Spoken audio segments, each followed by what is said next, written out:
ഹൈന്ദവ സമൂഹത്തെയും അവരുടെ ആചാരങ്ങളെയും നിരന്തരമായി അവഹേളിക്കുന്ന ഇടത് ലിബറൽ മാധ്യമ സിൻഡിക്കേറ്റുകളുടെ തനിനിറം ഒരിക്കൽ കൂടി പുറത്തു വന്നിരിക്കുന്നു.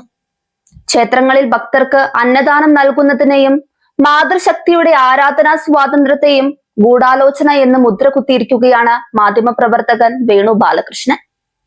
വേണുവിന്റെ പ്രസ്താവനയ്ക്കെതിരെ സംസ്ഥാനത്തുടനീളം ശക്തമായ പ്രതിഷേധമാണ് ആഞ്ഞടിക്കുന്നത്.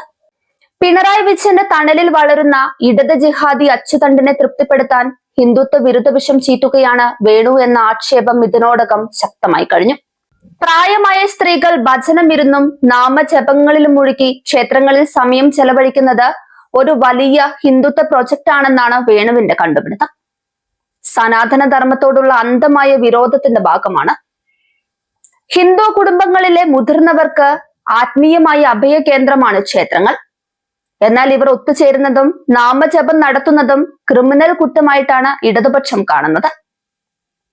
മുസ്ലിം പള്ളികളിലും ചർച്ചകളിലും നടക്കുന്ന കൂട്ടായ്മകളെ കുറിച്ച് ഒരക്ഷരം മിണ്ടാത്തവർ ഹൈന്ദവ മാതൃശക്തിയുടെ കൂട്ടായ്മകളെ മാത്രം ലക്ഷ്യം വെക്കുന്നത് ആർക്കു വേണ്ടിയാണെന്ന ചോദ്യമാണ് BJP പ്രവർത്തകർ ഉയർത്തുന്നത്. തെരഞ്ഞെടുപ്പ് അടുത്തപ്പോൾ ചന്ദനക്കുരു തൊട്ട് ഭക്തിയോടെ നിന്ന ശിവൻകുട്ടിയെ കേരളം മറന്നിട്ടില്ല. തെരഞ്ഞെടുപ്പ് ഫലം പാളുമെന്ന് കണ്ട് ഗുരുവായൂരപ്പനെ കൂട്ടുപിടിക്കാൻ ഒളിച്ചും പാത്തും വന്ന മുഖ്യന്റെ കുടുംബത്തെയും കേരളം മറന്നിട്ടില്ല. വിശക്കുന്നവന് ഭക്ഷണം നൽകുക എന്നത് ഭാരതീയ സംസ്കാരത്തിന്റെ ഭാഗമാണ്. വരുമാനം കുറവുള്ള ക്ഷേത്രങ്ങളിൽ പോലും ഭക്തരുടെ വിഹിതം കൊണ്ട് നടക്കുന്ന അന്നദാനത്തെ വേണു ബാലകൃഷ്ണൻ പരിഹസിക്കുന്നത് ഹിന്ദു വിരുദ്ധത തലയ്ക്ക് പിടിച്ചതുകൊണ്ടാണ്. ക്ഷേത്രങ്ങളിൽ പണം വരുന്നത് ഭക്തരുടെ വിയർപ്പിന്റെ വിഹിതമായിട്ടാണ്, അല്ലാതെ വിദേശത്ത് നിന്ന് കടത്തിക്കൊണ്ടുവരുന്ന സ്വർണ്ണക്കടത്ത് പണമോ അവിഹിത മാർഗത്തിലൂടെയുള്ള വിദേശ ഫണ്ടിങ്ങോ അല്ല.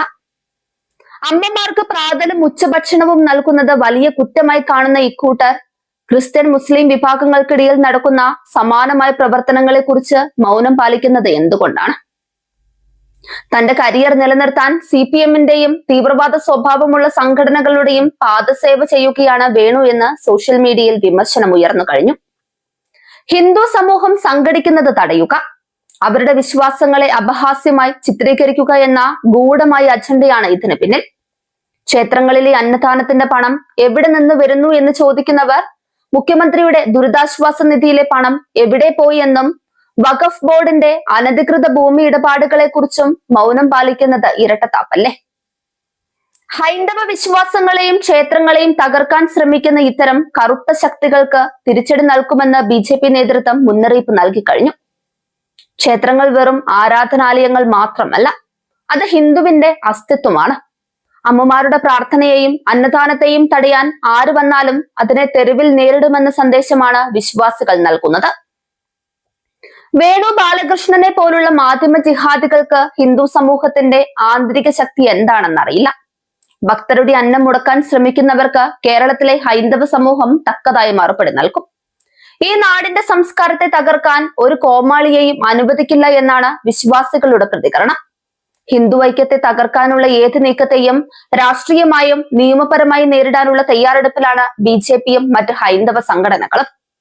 വേണു ബാലകൃഷ്ണൻ മാപ്പ് പറയണമെന്നും ഇത്തരത്തിലുള്ള വർഗീയ വിദ്വേഷ പ്രസംഗങ്ങൾക്കെതിരെ കർശന നടപടി വേണമെന്നുമാണ് ജനകീയ ആവശ്യം.